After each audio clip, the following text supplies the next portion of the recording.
Before this begins, I want to mention that this is audio only. There's no video footage because I was feeling a little bit under the weather. But it's still a super informative podcast where we talk about the future of Battlegrounds, Diablo, buffs, nerfs, how the design process works, tournaments, a skip combat button, literally anything that you can think of that you would want to know from a Hearthstone dev. So sit back and enjoy. Welcome back to another episode of the YepBoat podcast, and today I have an exciting guest with me, and that is none other than Songbird, or aka Cora. Hello, Cora. Hey Ben, how you doing? I'm doing okay. How about yourself? I'm doing well. It's the day after day after Thanksgiving, excuse me, Christmas? in the US. So no, not Christmas just yet. I'm getting very ahead of myself. But yeah, so been off for the last couple of days, which is nice, but still always am down to talk about Hearthstone. So I'm excited to be here. Thank you for taking time off on your free day as well. And for those of you who don't know Cora somehow, so Cora, if you quickly want to introduce yourself and what exactly you do for Hearthstone. Yeah, of course. My name is Cora Georgiou. I am a game designer on the Hearthstone team. I spent about 4 years prior to joining the Hearthstone team as a professional commentator and host for Hearthstone esports. And then back in October 2019, I joined onto the final design team for Team 5, which is primarily balanced design. Spent a number of months there, moved over to initial design to work on actually Forged in the Barrens. And right after that, I spent about 4 months working on Battlegrounds, actually, which is why I'm here today. So I was about half of the team that made the Elementals minion type for Battlegrounds. And now I'm back working on Hearthstone expansions, which is not super relevant for your listener base, but I'm proud of it, so I'll brag about it still. That's totally fine. So what is probably the most fun thing about switching into a Hearthstone dev? Because yeah, you were very active in the community even before you joined Hearthstone as a designer. So Yeah. how's that? It's been really good for the most part. Obviously, there's some things going on that I don't want to talk about, but it's not like we can pretend it's not happening.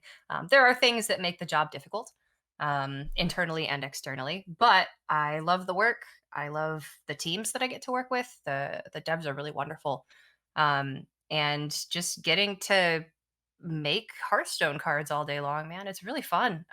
It's not something that I ever knew that I wanted to do. I have a broadcast degree. I don't have a game design background, but I was very competitive. Well, I guess I'm a very competitive person. I wasn't very competitive when it came to Hearthstone. There were just players who were leaps and bounds better than me, but I tried really hard. And that sort of was able to help me get my foot in the door as balanced design. And I was able to branch out to more creative work from there with initial design and the Battlegrounds teams.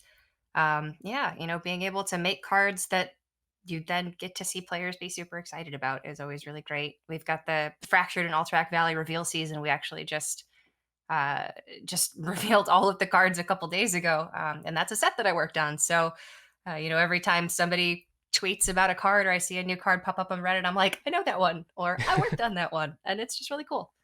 I've also always dreamed about what would it be like to design cards and to design a set. So it is hard. It is stupid hard. Is it that hard?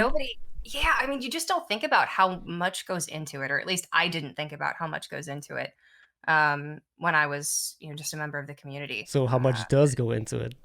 So freaking much. Just all different disciplines and all different areas of expertise that need to come together to make this machine work. And I'm sure we'll get into talking about some of that in regards to Battlegrounds later today, but it really is a very involved process. And we get comments like, oh, small indie company, things take so long. It's like, yeah, it kind of sucks sometimes. Things do take a really long time. But it's still really rewarding. And I think there's always ways that we can be improving. But yeah. Okay, yeah. It's just a very different world from what I imagined. Yeah, so you said you're not really working on BGs anymore right now, but still, how excited are you about BG's future? Because I've heard about a lot of stuff happening and things improving and changing, so yeah. Absolutely. So I'm a huge Battlegrounds fan. I didn't play auto battlers before Battlegrounds. Actually, I never played Dota Underlords. I never played TGT. Uh, but I have about 2,000 hours logged in Battlegrounds on my main account, which is Damn, pennies compared to what the really that's engaged players still and a streamers lot have. though. I Yeah. know, but it's still a fair amount of time. So I love Battlegrounds. I play every day. And yeah, I was telling you a little bit earlier about how the development process and the um, plans for Battlegrounds have grown so significantly. I joined the team back right before Battlegrounds was actually announced at BlizzCon in 2019. And it was a very small team at that point. And sort of just this really wonderful idea that Connor Koo had, which was originally imagined as a tavern brawl. And, everybody rallied behind him from what I've heard to get it up and running in something silly like 6 months, which is insane That's insane. Yeah. for our production. That's so fast. And it's just been an absolute smash hit, which we're so, so happy about because it's so much fun to design for, actually. And there's so much open design space, but it's sort of, for the last couple of years has been okay, so we have this awesome core gameplay loop that people really enjoy, and it's got great legs to stand on by itself, but it's also under the umbrella of Hearthstone as a whole, which is really wonderful because it gives us this built-in player base and it gives us this world to design in, which is super useful. Um, but where do we go from there? Essentially, we started Hmm. um just with the base game, and then we released pirates and dragons, and um at that point it's like, okay, we can release new minion types every major expansion patch forever, but is that really sustainable? Is that what's best for the game? And we branched out into systems design with things like Darkwind prizes. So sort of we've been just figuring out what's the best experience to bring to our players. What's the best way to design for this game mode? How do we expand upon this awesome gameplay loop that we have, but keep it engaging and interesting and fresh? Every 4 months when we do a new major patch. Hmm. And I think we're getting to a really good place now, actually, where we've found a good balance between minion type patches, minion refresh patches, which I think has been really pretty successful, systems patches like Darkwind prizes, things like that. Um, and we're sort of finding time to do some nice quality of life things like the armor, hero armor patch that we actually just put in. Yeah, it's been great. So Uh, yeah, it's I guess and when it's you, just getting better from there. I guess we've Mhm. got a lot in the works that we're really excited about. I guess no one expected it to blow up as much as it did, right? Like hearing one guy worked on it for half a year, that's it, and then seeing where it is today, I think no one could have expected or see that coming. Yeah, that's sort of, and again, I joined when pretty much they were just putting the finishing touches on it and it was being announced. Um, so I didn't get to see the actual development process of it from start to finish, but that's from what I hear. And I worked very closely with Connor for the Elementals minion type patch, and he's just brilliant. He was super passionate, and with the help of Mike Dene, who was also very, very pivotal in getting Battlegrounds up and running and the initial development of it. I think it was just sort of the right place at the right time kind of deal, and we got very lucky. But we've had a blast being able to um, continue developing on that foundation that they built. Yeah, I'm definitely happy and that it exists now. Anyway, now let's go into the juicy stuff.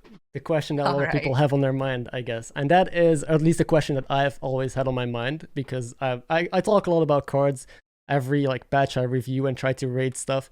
And I guess the biggest question I've always had is what is the general like design philosophy and balance philosophy? Like what goes into making a card? Is what decisions is it based on? How do you buff and nerf stuff? So basically, what is it like, or how is the design process? How does it work? Yeah, that's a really good question. And I'll use, I guess, elementals as a general framework because that's what I have the most in-depth knowledge of as far as the design process. And hopefully, most people will be familiar with the minion type. Um, it really comes down to a couple different things. And I think that the Battlegrounds design process is actually quite a bit different from the standard Hearthstone card design process. With standard Hearthstone sets, we're making 135 cards. We need to make, between 10 to 20 different archetypes for 10 different classes. And we're catering to so many different gameplay experiences that it's just a much wider design process. For Battlegrounds, obviously, a brand new minion type, I guess, is going to be much less cards than a standard Hearthstone expansion.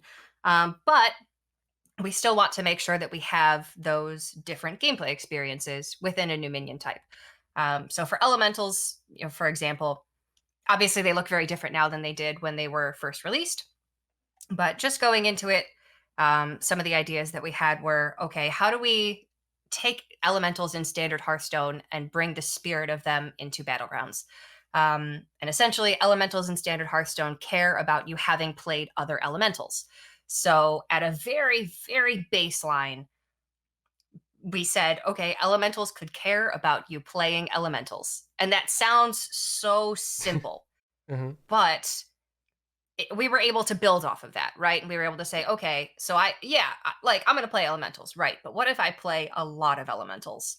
And then how do I design cards to make it so that I can play a lot of elementals, or so that I am able to grow my board by playing a lot of elementals?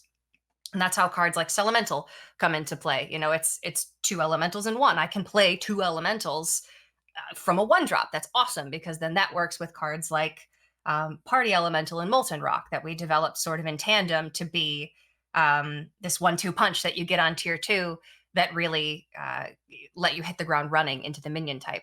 And it's very important for us to have those sort of tent poles in the ground that are, these are the minions that you are shooting for, because they define the way you're going to essentially play the game.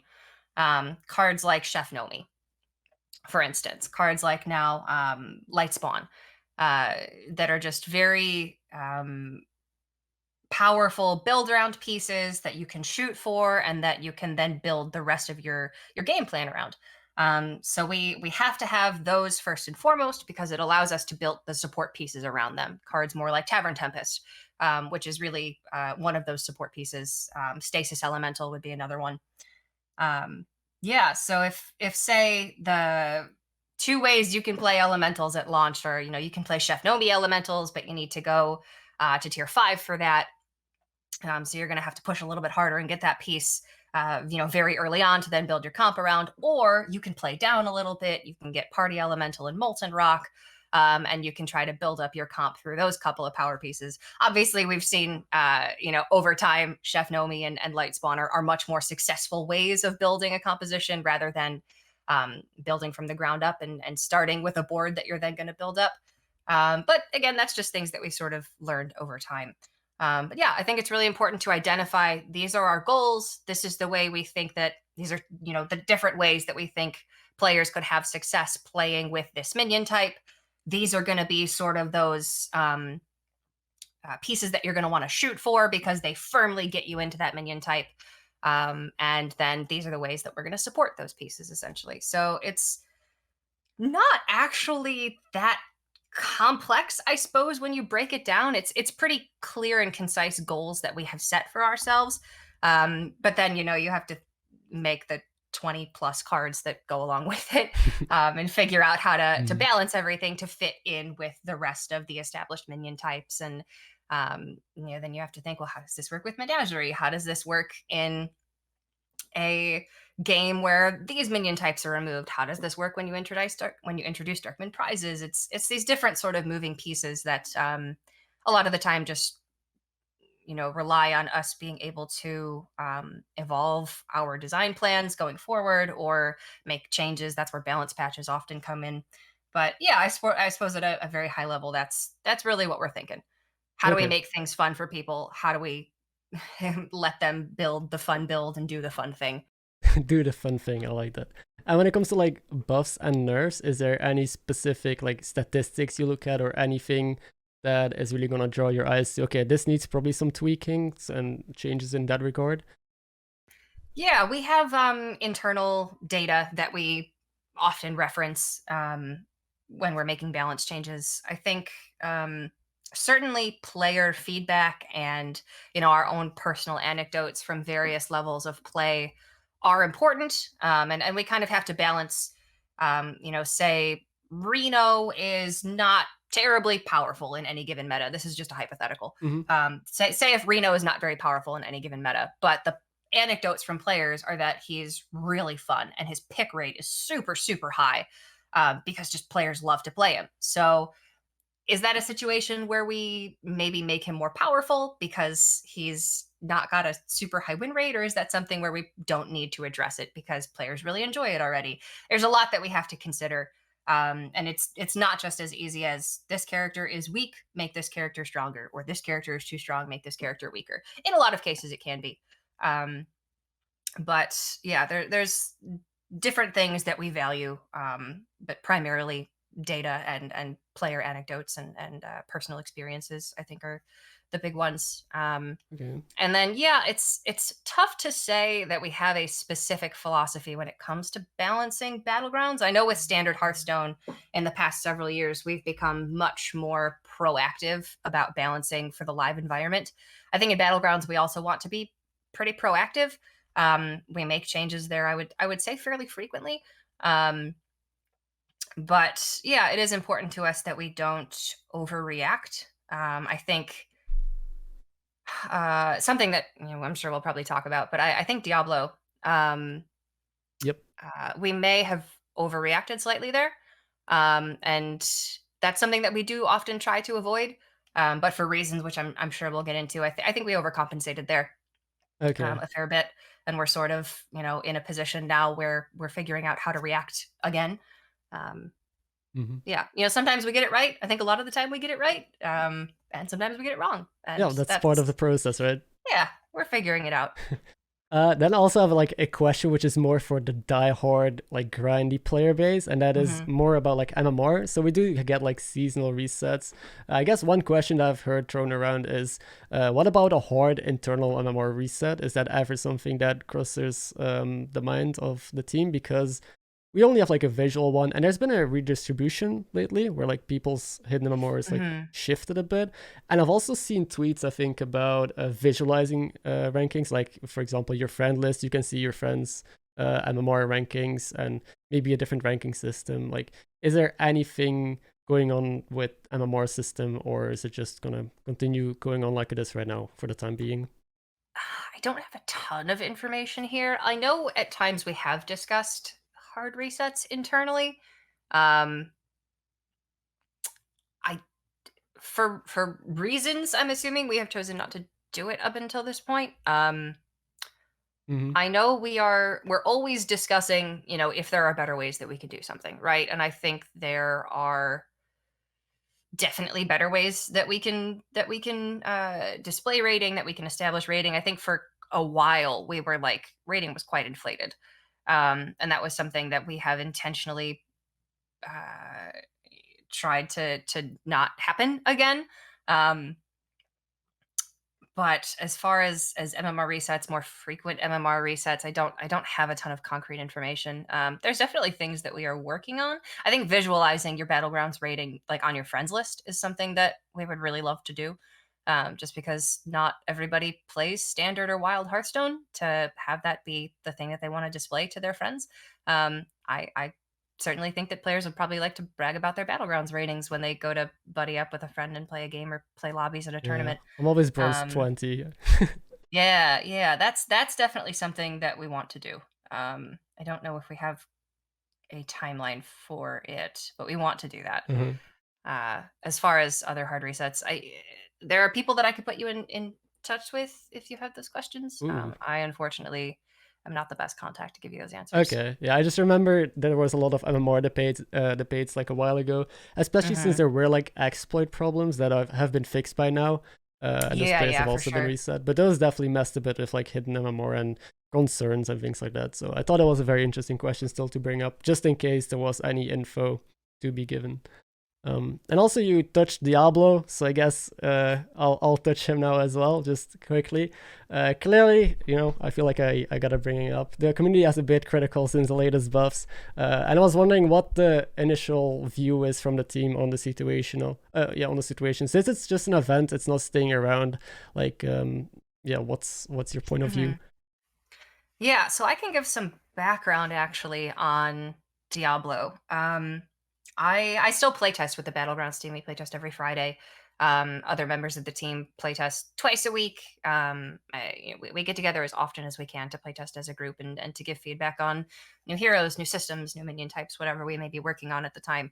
And Diablo was always intended to be this really awesome promotional event that, obviously we put Diablo in mercenaries and we put Diablo in duels, and D2 Resurrected came out, and it was we were really excited to work on it because, like, selfishly, I really love Diablo. I played so much Diablo 3. I plan on playing a lot of Diablo 4. It's just I really enjoy the IP. So it was really cool to be able for the first time to like branch out into characters that weren't WoW specific characters or Hearthstone specific characters for Hearthstone. And when we started working on Diablo, the general high level idea for him was just how do we make Diablo this character that you go up against them in a lobby and you're afraid to face them? How do we make them feel like a raid boss encounter kind of deal? And it turns out that was really hard to do. We had a bunch of different ideas as to like how do we represent this? Does the idea of like all players facing Diablo at the same time seemed pretty cool, but like, does Diablo like at first? I think the ideas were Diablo is not a player character; he's a like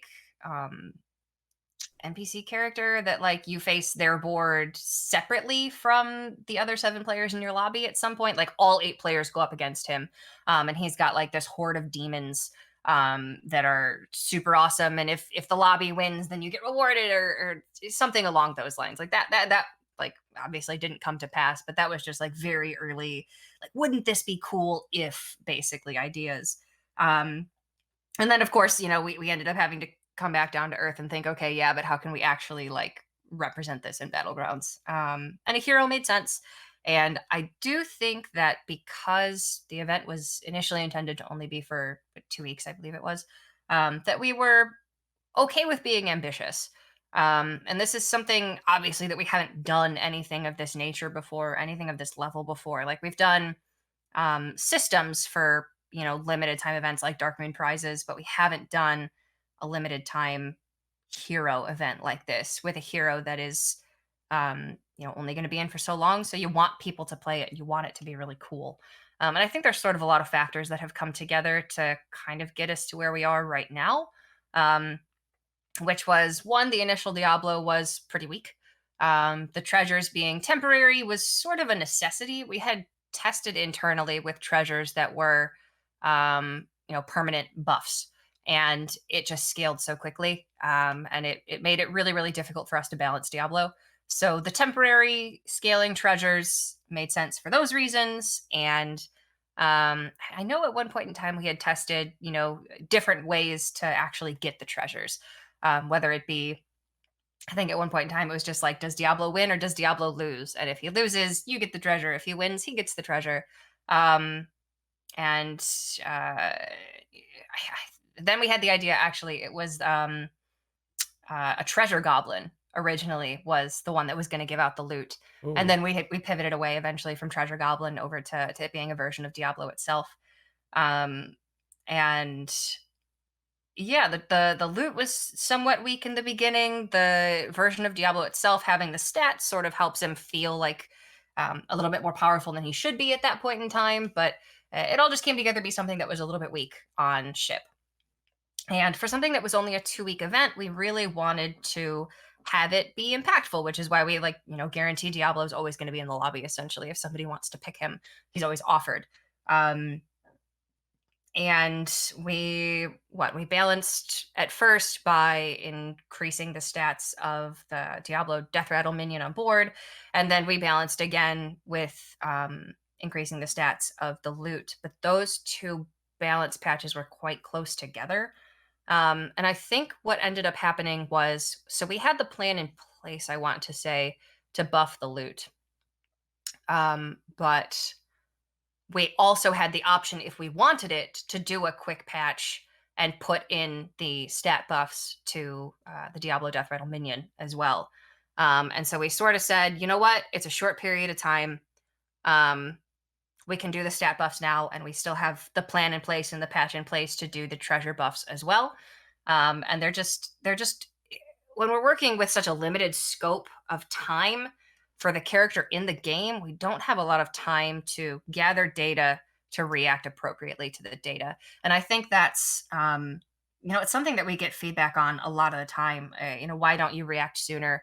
Why doesn't balance happen faster, essentially? And I have more of a frame of reference for standard Hearthstone than Battlegrounds, obviously, but in standard Hearthstone we have patch dates set. Whenever we release a mini set or an expansion, we have specific dates set to be able to make changes, because we know, when we ship new content, and this is for Battlegrounds as well. When we ship new content, we're gonna want to make changes within usually a week or two.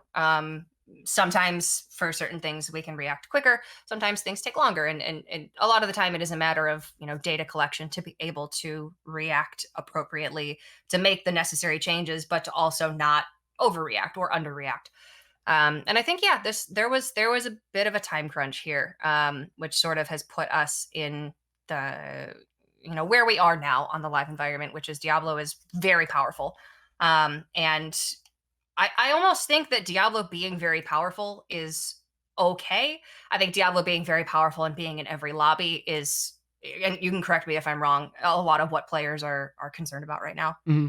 Yeah, kind of. Just that like some lobbies are kind of out of your control, I guess. Yeah. A lot of top players just getting 8th place and they feel like they didn't really have a say in the game, or they weren't able to counter Diablo properly. I guess that's just the power difference, like you mentioned. Yeah, and I think, so you can look at this from a lot of different ways, right? Like from a designer perspective, I think in a lot of ways Diablo is successful. I think he objectively is powerful. I think players are, they feel that fear when they're going up against him. They're like, For sure, geez, it's the Diablo turn. Like, we certainly, we did that. I don't think you necessarily get the camaraderie of the lobby all going up against Diablo, because at the end of the day, in Battlegrounds, you're really only looking out for yourself. And you want to beat the other 7 players and not just Diablo. So I do think there's some difficulty translating that necessarily. I think we're not 100% there. But I think, like, design wise, did we make a character that is cool? Yeah, I think he's cool. I think he's really cool, and I think if you're playing Diablo, you're probably having a great time. But yeah, I think we're over a little bit right now, and I do think it's important for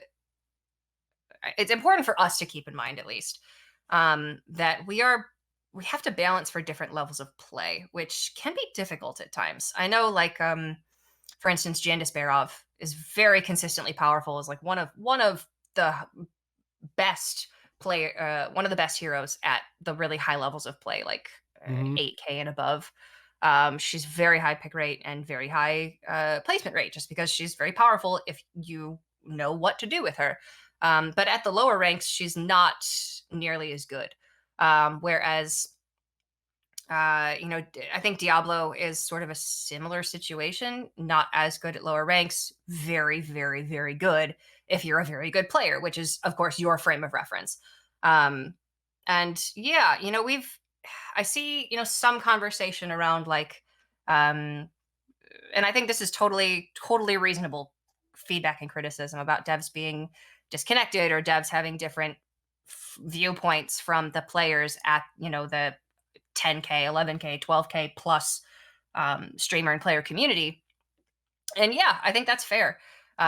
We do have players on the team who are at that echelon of play. And we very, very much try to get their feedback and their input. Players like Board Control, My brother Sage, actually, one of our other initial design team members, Alex, is very good. Chalky, obviously, it just doesn't play much, but Chalky's just good at everything, which is super frustrating. So we have high level players on the team, but we also have more middling level players and players who can accurately represent the play experience of honestly what is a larger amount of the player base than are the ones that are 10K and above. Yeah. So constantly trying to find that balance point to make everybody happy can be really hard. That's definitely what I thought as well, yeah. Like hitting the sweet spot for all players seems almost impossible, since there's a massive difference between like the top 1% and then like the majority of players. And it's not that like I think we hear the voices of the high level players more often just because they're the ones who are more engaged, right? They're the ones who are playing, 6+ hours a day, 5 days a week, or they're the ones who play for a job. So obviously they're going to be the most invested players because this is, their career in a lot of cases, or this is just their hobby and this is what they love to do for fun. And I think honestly, those are the voices that we hear most often because they can be very loud. And it's not that we don't take them into account. I think we actually maybe overly take them into account sometimes. But yeah, just trying to balance between all of the different levels of play internally is a challenge, and it's definitely something that we continue to work on and that we continue to improve on, and obviously, as certain current circumstances can be an example, there are things that we need to improve upon. But I do think that for what it's worth, I'm really personally happy that we're taking risks like this and that we are, designing heroes or events or characters that are different from just, well, we did Quillbores, let's do trolls, let's do Murlocs 2.0. I think it is cool that we're doing different things. Sure. And they're not all going to land. But I definitely personally am seeing a lot of the conversation right now, and it can be disheartening at times. We don't want players to not enjoy playing the game. That's literally all we want. Like all we're trying to do is just to make a game that players can have fun playing. So yeah, I don't have any information on timing when things will change. I don't actually know the exact date we're planning on removing Diablo. Yeah, I don't know either. I don't think it was in the patch notes, or maybe it was and I just overlooked it. Could be the case. I know there is one. I don't know what it is. Soon TM. Yeah, it's still planned to be a temporary event. He is not going to be in the game that much longer. But yeah, I am.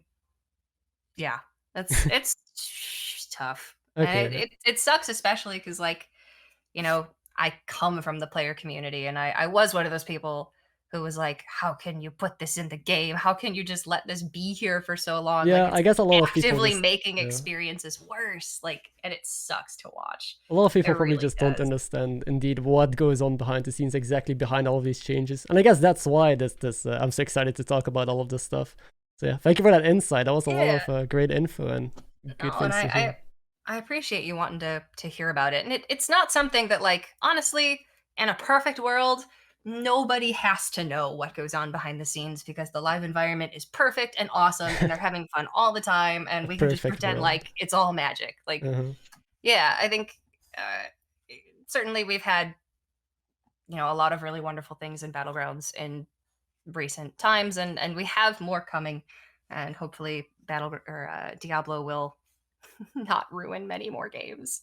Okay. I did kill 3 people with him in a lobby yesterday, and it felt a little gross. Kill 6 people at once, so you gotta step up your game. I mean, well, okay, like 9K. I'm not that good. Okay, 9K is up there. That much for me. Anyway, let's move on from Diablo before things get too heated. Anyway, the armor system, I really want to talk about that as well because I think it's like the big change that's here to stay, right? The armor system. So I think didn't say 100% if it was going to be a temporary event or Yeah, not. I think I our don't think. philosophy on it was sort of let's put it in and see if people like it and see where we want to go from there, kind of. Okay. But it does seem like the reception has been pretty good. Yeah, I think it's been so far pretty successful. And I guess I want to ask where the idea came from, because clearly this like seems like a solution to try and balance heroes that are on the weaker side without changing their hero power too much. So what is like the initial idea, I guess, behind armor in Battlegrounds? Yeah, so gosh, armor in Battlegrounds is actually something that I think we've been considering now for, I want to say over a year. I Oh I have the wow. memory of a goldfish cracker, but I'm pretty sure Dean Ayala, Ixar, had at some point thought of a variable health system, I think was what we were calling it internally. And that was just, the worse heroes start with more health, the better heroes start with less health, essentially. And the armor system is just sort of a different way to package that, essentially, that I think is arguably a little bit easier visually to understand. But essentially, it's, taking the different heroes and, sorting them into different buckets where they can be assigned different army values in different games. And the goal behind it was just to encourage players to play characters that maybe they wouldn't normally pick. Characters like Chenvala, which, with an extra 6 or 7 armor can actually be super powerful, or Mr. Bigglesworth or Zephyrus, or, not necessarily the super um, bottom tier heroes, but at times, even with some armor, they can be really, really successful. But I think it's been really wonderful for sort of those middle of the road heroes, where if you saw in your hero selection, you saw Jandis or Silas, like you might still pick Jandis, but maybe you'd give Silas a second look, or maybe you'd give um, Chenvala a second look. And I think that's really cool. We have all these awesome heroes in Battlegrounds, and we keep making more, and it would just be really great if everybody played them. Yeah, when I see a hero with an armor, it's really hard to not get tempted and take it. I've played AFK too many times recently. And Um, how's that working out for you? well, it's been interesting. I'll say that much. It's been ups and downs. Okay, that's Yeah, cool. I did pick her at one point. Didn't go terribly it well. takes me That's only back to because the we don't have days. Avenge heroes at tier 3. If Yeah, Impatient Doomsayer was still there, oh, maybe revert the nerf to AFK so she can get 4 drops again. 3 and a Let's see how 4. that works out. Oh god, that would be so spicy.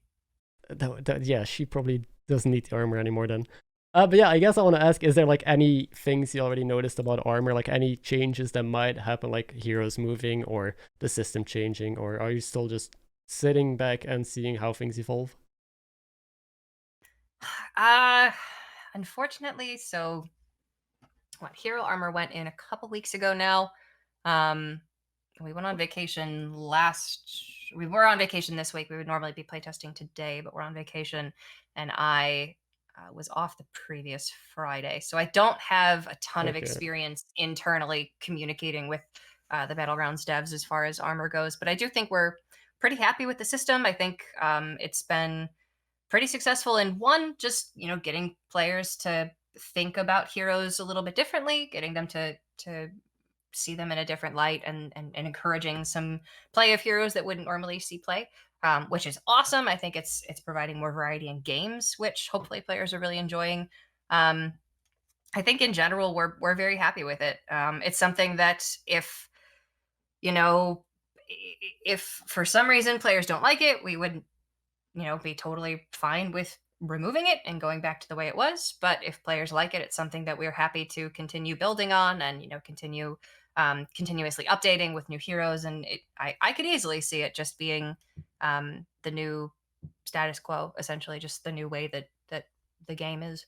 okay, sweet. Next to the damage cap, I think it's a great addition. Um, Yeah, damage cap was an interesting one too. That's one that we talked about for a long time internally, and we tested like a bunch of different ways to present it, but ultimately this was the one that we felt was most reasonable. And I think this one's a little bit more contested than the armor, but I do also think it's been pretty good for quality of life. yeah, for sure. Now I want to go, I guess, into some like community questions. So I asked on Yeah. the YouTube community tab and on Twitter if anyone. I didn't say that I was literally going to interview you, so I kept it kind of vague. I just said if you could ask any question about Battlegrounds that you don't know yet, what would you ask? And these are some of the things. The first one that I saw a lot actually is about if the team ever like considered a skip combat button or something like that, because there's still people reconnecting to like skip combat phase or to do APM pirates. And is there, or not even skip combat, but just is there anything that you've thought, you guys have thought of or considered trying to fix this? Yeah, we've discussed this internally a couple different times. I think the general consensus among us, at least, is when you're playing a standard game of Hearthstone, it's hard enough for one person to press the end turn button. I think getting a unanimous consensus in a lobby for 7 people to press the end turn button or the skip combat button or the any button, honestly, outside of tournament play would be really difficult. I think the amount of times you end up with like, 5 people having pressed the button and the 2 people who have just, stepped away to go get a drink of water or to go to the bathroom or something, it's probably going to be more often than not. Mm-hmm. So that's sort of our reasoning there is, does it seem like it would improve quality of life on paper? Maybe. If everybody was on the same page. But in practice, probably not. I guess it could So also that's, be an yeah. individual thing, right? Like just to skip combat animation. So I guess you can just not watch the fights, like completely Gotcha, negate the gotcha. fight, if that's Yeah, possible. I think that's something that we are. I guess I won't speak for everybody because I don't actually know the question, but I would assume we are opposed to. Um, I think, and again, this is coming from a dev perspective. I do play the game a lot, but I'm trying to think about this as objectively from a developer perspective as I can. Mm-hmm. Um, Battlegrounds is composed of the 2 phases, right? The recruit and the combat. And if you essentially can skip every combat phase, it doesn't feel, I don't know, doesn't feel super true to the experience. Maybe that's a bad way to put it. Um, Yeah, it makes I sense I that think, it takes yeah, like something essential out of the game. yeah, it's taken away like 50% of the game experience. And I think that a better way to go about it would be, how do we limit in-game like visual effects or things of that nature so that combat doesn't take longer than it has to? Or how do we compensate during the recruit phase so that if you do have a long combat, that you're not shorted of your ability to buy 100,000 pirates in one turn, Mm-hmm. essentially. And I do think that there are ways that we can improve those experiences. I don't think skipping combat is the way to do it. I think it's arguably the most exciting part of the game, like getting to watch yourself cheese your opponent or like just absolutely dumpster them because your board is super strong. Like, I think that, at least for me, is very fun and very rewarding. And I get, I get all the adrenaline and the excitement from those situations. But yeah, I do think that from a development side that there are things that we can work on outside of that. And animation times in Hearthstone, I don't have a bunch of information about. I don't have a frame of reference for that, unfortunately, as to why things are the way they are. Um, but I do know from a designer perspective, we don't make cards that are too trigger heavy in Battlegrounds, especially in combat, for specifically those reasons. Cards like Scallywag are sort of Yeah. an outlier. That obviously can make combats go quite long, but the general rule of thumb, at least, is don't make combat longer than it has to be. Okay. All right. And then the next one, I guess, was we see a lot of new heroes being added recently. It's been, great seeing so many new heroes. Tamsin, I think, the most recent one. And I guess the question is like, what are the plans in the future for the heroes? Like, are we, because we have the armor system now for heroes, but are you still planning to nerf some of the stronger heroes or buff the weaker heroes even though they got armor? Are there going to be heroes removed because the pool is getting larger and larger? Or is the goal to Mhm. just keep adding as many heroes as possible to always have like a more diverse lobby? Like, what is happening going forward for the hero pool in Battlegrounds? Yeah, that's a great question. I think, from a player perspective, new heroes are fun, they're super exciting, and you want to play them because you want to see how broken they can be. But when you have so many heroes in the pool, it's harder to find those heroes to play. So then we do things like, for the first week that they're out, they're always offered in the lobby to ensure that players have a chance to play with them. But then in any situation, if you're outside of that period of time, it can be really difficult to get to play the hero that you like best. Like if your favorite hero is, I'll just use Chenvala for an example again. You might get to play her, one in 10 games? That's not very frequent because we've got dozens and dozens and dozens of heroes in Battlegrounds right now. But at the same time, we also really like making new heroes because it's really fun to make new designs and we have so many awesome characters to work with. So we don't have any plans to make less heroes. I think at some point we are going to have to address, how many heroes the game has, how many minion types the game has. When do we sort of hit that point, right? We're sort of in the exponential growth phase. And at some point you're going to start dropping off. And then you're going to have to figure out, okay, does that mean we do rotations? Does that mean we do, periods of time where these heroes are out of the pool, these heroes are in, or periods of time where this minion type is out of the pool, so these minion types are the only ones available. And sort of up until now, we've been able to answer that issue with rotating minion types in different game lobbies. That has helped quite a bit. But yeah, what happens when we add 1, 2, 3, however many more minion types and 30 new heroes to the game, 2 years from now or whatever it is. I think that's a question that I don't have an answer to right now. And I'm very thankful that I'm not the one that needs to come up with the answer to that problem, because it definitely will be a problem that we need to answer at some point. You can't just grow exponentially. I know, like I said, I haven't played other auto battlers really other than Storybook Brawl. But I know TFT does like set rotations, right? Oh yeah, I saw you hit a high rank in Storybook Brawl on Thanks. I still play Battlegrounds, don't worry. Okay. My boss doesn't need to be, they don't need to be afraid for me. Yeah, I know they do like full set rotations in like TFT where they just basically wipe everything and do completely new. Like, is that the answer, or can we do something that's more measured? I don't know. It's a good question. Yeah, that was what I was about to say. In TFT, do like full set rotations. I don't know exactly. Like I would have to test how all of that stuff works. I have no clue what the best solution is. Obviously, I'm not a designer. All we can do is like speculate. And the next question was like how, like, what is going to happen to tribes? And I guess it kind of falls into the same line as heroes that you talked a bit about it. That I guess we'll just see what the future holds for now. Yeah, I think the minion refresh that we did recently was a maybe somewhat our version of a not really a set rotation like TFT or like a new set, but a rework kind of. It's sort of like a rework, sort of like making the game fresh and fun and new and injecting new content while not inflating the amount of content that we have, really. And we often try to, if we introduce new minions to a minion type, we take out some minions from that minion type so we're not bloating things too much. Because then it can be more difficult to hit triples at certain times, and that just changes the entire pace of the game, which isn't something that we necessarily want to do. Yeah, it's a good question. It's something that we've talked about. It's something that I've thought a lot about.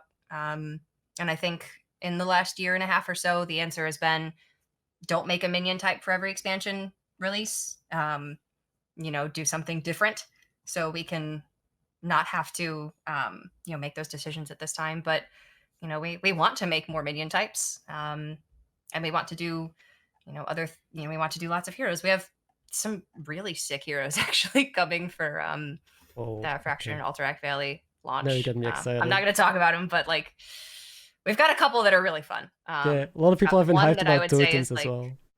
We've got one that I would say is like pretty objectively powerful, and then one that's just really, really fun. And yeah, we want to keep making more of those. So okay, sweet. That's something we'll work on. And then okay, this is a question that I guess I talk every podcast about like esports and tournaments, which they don't exist really for Battlegrounds right now, but I'm very passionate about it. And someone asked a question, so I had a good excuse to put it in. But have you guys been thinking about tournaments or like a competitive scene at all for Battlegrounds? Has it been on the radar? Or is that something that, you can't really discuss yet or have no info on? So do you follow Abar on Twitter by any chance? Probably. I follow so many Hearthstone devs. Okay, yeah. So Abar was a competitive Hearthstone player for a while, and then he worked on Hearthstone production, and now he's actually uh, working on Hearthstone esports. I don't remember what the exact tweet said, but I think he said something, or no, it might have been Eric Elliott, who's one of our community team members, who said something along the lines of, "We really like Battlegrounds. Battlegrounds tournaments sure would be fun." And then Abar Yeah, said, I saw "Yeah, that. Battlegrounds tournaments sure would be fun." And then I was like, I enjoyed this tournament, and I think Battlegrounds tournaments sure would be fun. Yeah, And that that's got all me I have very to comment on. stoked. That entire Twitter thread, got me all excited. Yeah. So It's not my place to comment any more than is already okay. out there, but I know actually Abar said, I think that the plans for the next competitive year was coming at Worlds, which I want to say is second or third week of December. I'll have to double check on that. But soon we should have more information about that Okay. soon. But yeah, Another like just soon TM. personally, I love Battlegrounds tournaments. I think they're so much fun. I think there's an obvious audience for Battlegrounds tournaments, like a massive invested Yep. audience for Battlegrounds tournaments, which is like, duh, you want to, from a business perspective, obviously, you want to capitalize on that, but also from like, I've got caster brain still. Like, I want to see those events because those events would just be freaking sick. And like from dev brain, yeah, we're making all these awesome cards and all these awesome minion types and these great patches for Battlegrounds, and we want players to Every get to play brain. with them, and Every we want brain to wants get to the, see it. Yeah. yeah, selfishly, I want to see the best of the best players going up against each other. So I hope we do something. And I guess we'll find out sooner rather than later. Okay, sweet. And then I guess last but not least, or I might have something else to ask. Is Battlegrounds has like one mode right now, which is the ranked mode. And I've seen people, I think even Ixer, I'm not sure, talk about like maybe a Tavern Brawl for Battlegrounds or an unranked mode or different things. Because Standard has Wild, Classic. Has that ever been something that has also been discussed inside, or is that just like a random idea thrown out there? I have, I'm sure it's not just me.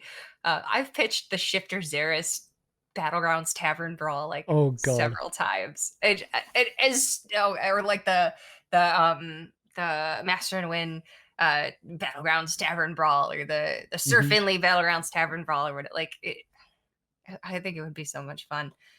Full transparency, we've been working on a lot of different things over the last couple of years, obviously with duels and battlegrounds and mercenaries, and it's been a lot of content for us to crank out. So it just hasn't been something that we've really been able to give a lot of attention to. But in the coming years, if we have more time to be able to dedicate to things like Tavern Brawl, I think it would be so much fun. I do think that it is important to, I guess, keep in mind that Tavern Brawl consistently has been catering to standard Hearthstone, or standard and wild Hearthstone, just standard Hearthstone gameplay. And there are a lot of players who really enjoy getting their pack every week who don't play Battlegrounds. And hard for me to imagine. I'm sure hard for a lot of the Battlegrounds players to imagine. But yeah, there are a lot of players who just don't want to play Battlegrounds. So I don't know if it's, I mean, it's very likely that we could say, for a week we can sacrifice it and maybe we compensate in another way. But even when we've done things like heroic Tavern Brawl or Brawliseum in place of Tavern Brawl for a week, we've had some responses to that players, don't want to have to play that. They just want to be able to play their regular Tavern Brawl. So it's possible we would have to do some systems work to figure out where do we put this? Does that mean we expand upon Battlegrounds as it is right now to have like different modes of Battlegrounds? I honestly, I don't know. And this isn't something that I have any experience working on. But I do think it would be really fun. And at the very least, like, I don't know, if we do end up doing Battlegrounds tournaments, if we could do, like, we've done silly Hearthstone tournaments. I would just love to see silly Battlegrounds events. I think they'd be so much fun. Yep, I agree. And the Xera's idea that you had, it just takes me back again to AFK, picking the double Xera's and just praying. Oh my gosh. The high rolls are just, so silly, but they can be so much fun. Those are like I think the most asked community questions. And one thing I also want to ask is if there are like any common misconceptions that people have about Hearthstone devs. And the reason why I threw this in there is I guess there's a lot of people that just, I guess myself as well, some time ago, think that you guys do one thing, but in reality it's something completely else, or we don't know what is in your control. So basically, is there stuff that you just see floating around that is completely wrong, which FIFA will think of the dev team? It's rare that I see something that's completely wrong. I think there's maybe some misconceptions, or it's not even so much like misconceptions. I think it's just they're just not exposed to. We just don't talk about it a whole lot. Which, you know, there's different reasons for that. I think for me personally, the thought that like we don't want to communicate or we don't want to engage with the community is like really kind of annoying at times, because I spend a lot of my personal time engaging with the community and updating the community and trying to communicate with the community. And you know, there's a lot of things that I just don't have answers to, which makes it difficult at times to be as communicative. Which is why I'm so excited that we have Alkali Lake as one of our new community managers, because she's going to have access to all the information, and she's so wonderful with the community. So I'm so excited for her to be in that position to succeed and to be able to sort of be that voice for the team to the community. But yeah, I think a lot of devs, well, not a lot of devs. It's hard for me to speak about anybody but myself. Yeah, for sure. You know what? I have a brother who is a dev and works on the initial design team, and he's related to me, so I'm allowed to use him as an example. He's just not very into social media. You know, he has a Twitter, he doesn't use it. I don't honestly even know if he has a Facebook page. Not that anybody under the age of like 55 uses Facebook anymore anyway. That's a joke, but I don't want to offend. I was like, wait, people still use that? Huh? I don't personally much. But yeah, there's just some of us who don't engage much on social media, who don't go on Reddit like me because I'm crazy. Reddit, yeah, stay away from that place. It's and I think I personally have tried to build up a thick skin from my time in casting and hosting, that, you know, I've seen the worst of the worst feedback, and I know how it can be, and it doesn't bother me as much anymore. But there are just some people who choose not to engage with it, and I think that's totally reasonable. But I also want to say, I do think it is a very minimal amount of the community that negativity does come from. I think you have to. I think you have to take the good with the bad at sometimes, but it's overwhelmingly more good than bad, which is why I do try to engage. But yeah, it's not that they don't care. It's not that they don't want to. In some cases, they just aren't comfortable or don't have the information.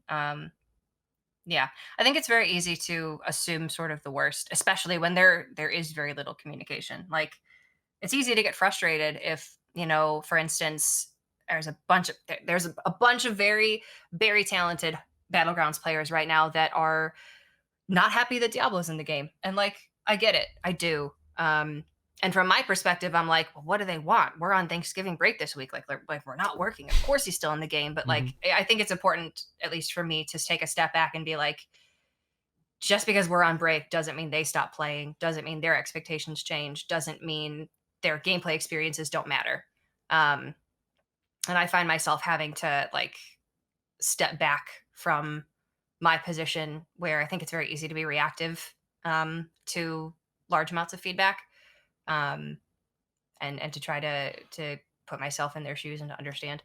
So yeah, I guess that is one thing that comes up quite a bit, that I hear a lot of feedback on. Is just the devs don't care, the devs don't listen. Exactly. That's not something I see too much. It just doesn't make sense. Like when people say it seems like they don't care about balancing. Like their job is to literally balance the game, and they want to have a fun experience. Of course they care. There's probably other things at play that you know? Everybody who's like, the final design team are bad. I get so salty when they say that because, like, literally, our final design team are all Hearthstone grandmasters. They are all so good at the game, and it makes me so mad. I'm actually working on final design right now, full disclosure. The You're a expansion that I'm grandmaster? leading for. No, that's my problem. The expansion that Yes. I'm leading, I worked on an initial design and I followed over to final design where I'm working on it now. And I have to play test with freaking Chalky, Boar Control, and Galen every day. And, Oh, you know, damn. it's not fair. It is not fair. But yeah, I think there's some feedback that like players are often upset when they're saying those things. But like those guys are so good at playing Hearthstone. It is so silly how good they are at playing Hearthstone. Um, Hmm. yeah, and we honestly, I could be here for hours talking about misconceptions, but I think that's the big one. That's the one that gets to me sometimes, Okay. just because we all do care so much, and we just want it to be the best game that it can be. All of our game modes, because selfishly, we play the game like hours and hours and hours every day outside of work. So obviously, we want to enjoy it too. Uh-huh. Okay, that was everything I've written down. I don't know if you have any like other things that come in mind, like questions that people might have, or something you just want to mention. Ben, can I ask you a question? Oh, you're flipping it. Okay, sure. I asked this question to people. I've been I've been part of the hiring process for people a couple times over the last couple of years, and I started asking this question to the battlegrounds candidates. Okay, so if you were trapped on a deserted island and you could bring one battlegrounds hero with you, who would Oh you my pick? god. Um, you should have asked me this beforehand. I need time to consider all the options. No, it's off the cuff. Um, hmm. You know, can I choose the battleground skin that they have? Because I mean, Yeah, sure. both my Ev and AFK are sunbathing. I mean, they fit right onto an island. Um, You're gonna enjoy your time on that island, Ben. or dude. What about Wait, what actually? What is Patches actually? Is he like? He's He seems like a squid. Is he like not? a demony. Is Like he a watcher? I'm not positive. because I would just Oh, love I'm gonna him for sound the like fact that such he an likes idiot. pirates. Yeah, I would have to think of all the heroes because there's so many heroes that maybe. Wait, can I just take Bob? Just Bob for Sure. good drinks? Okay, that's my Oh final yeah. answer. Okay. Yeah. Yeah. He'll crack into a coconut with you. Yep.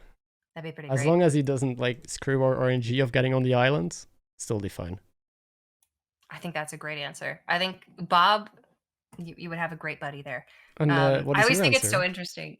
I always think it's so interesting how people answer because there's a lot of people who I'll ask it to, and immediately they just say, "Well, I'll just bring a dragon so we can fly off the island."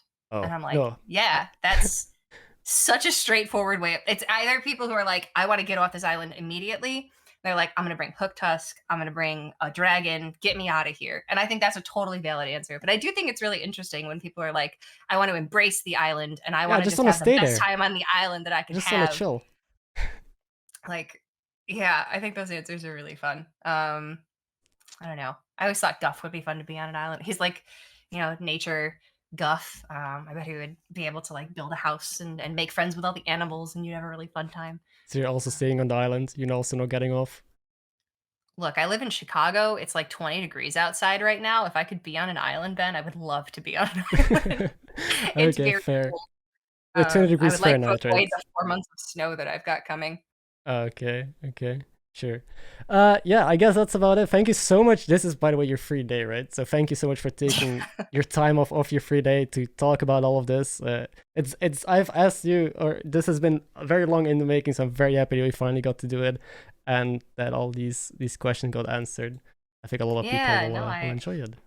I appreciate you having me on. It's always fun getting to come on for a podcast every once in a while. And I don't know that I've actually done a battlegrounds focused one before, so this will be Well, super cool. here you go. Thanks again, and to everyone listening, hope you enjoyed it, and take care. Have a good one.